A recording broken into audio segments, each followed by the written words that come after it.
এবং আমার দৃঢ় বিশ্বাস আমরা ন্যায় বিচার পাবো এবং আমাদের মাননীয় চেয়ারম্যান অতি সম্প্রতি ইনশাল্লাহ পরিপূর্ণরূপে তার সাংগঠনিক কার্যক্রম করতে পারবেন আইনের শাসনের মাধ্যমে।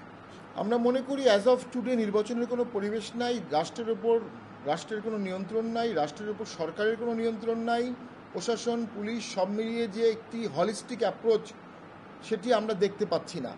এরকম ভঙ্গুর একটি রাষ্ট্র ডে টু ডে ওয়ার্কস করাই খুব কঠিন, সেখানে নির্বাচন তো অনেক বড় যজ্ঞ। নির্বাচনে 18 লক্ষ সরকারি কর্মচারী সবাইকে ইনভলভ করতে হবে।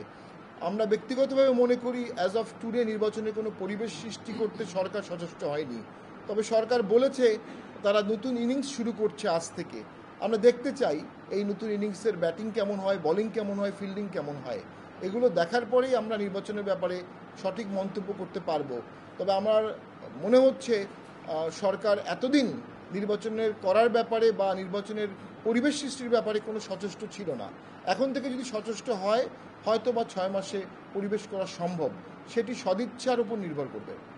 আমরা মনে করি সরকারের সদিচ্ছা এবং সক্ষমতা সুষ্ঠু নির্বাচন করা থাকতে হবে, দুটোই থাকতে হবে, সক্ষমতা এবং সদিচ্ছা। একটি অন্যায় তো হচ্ছে, জাতীয় পার্টি একটি নিবন্ধিত দল, কিন্তু আমাদেরকে মিটিং মিছিলে সর্বদা বাধা দেওয়া হয়।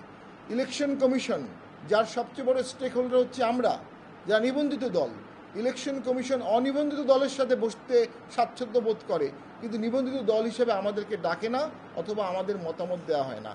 নির্বাচনে লেভেল প্লেইং ফিল্ড না থাকার এটি তো একটি বড় নিদর্শন।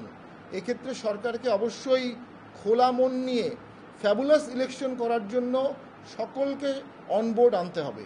সকলকে অনবোর্ড আনতে না পারলে নির্বাচনটা গোড়া থেকেই প্রশ্নবিদ্ধ থেকে যাবে, প্রক্রিয়াটাও প্রশ্নবিদ্ধ হবে এবং দেশও সংঘাতের দিকে যাবে।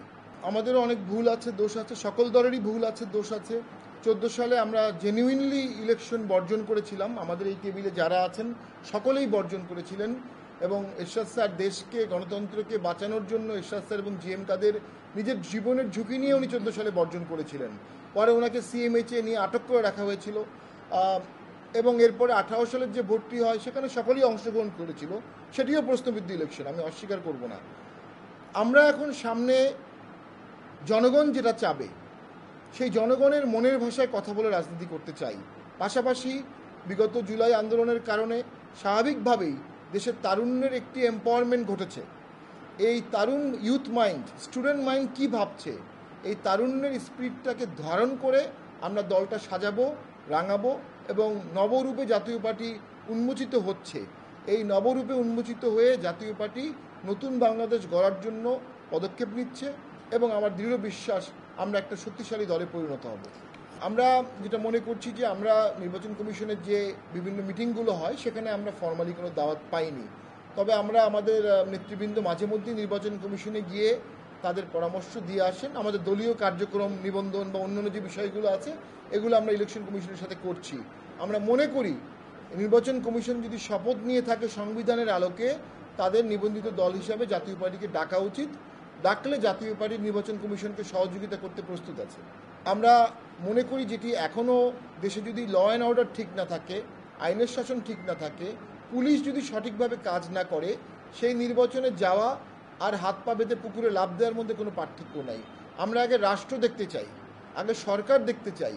একটা নির্বাচনের সময় যে শক্তিশালী সরকার প্রয়োজন, উদার সরকার প্রয়োজন, লেভেল প্লেইং ফিল্ডের নিউট্রাল সরকার প্রয়োজন, সেই সরকারের দিকে যদি বর্তমান সরকার যায় তাহলে আমরা অবশ্যই নির্বাচনের ব্যাপারে চিন্তাভাবনা করব।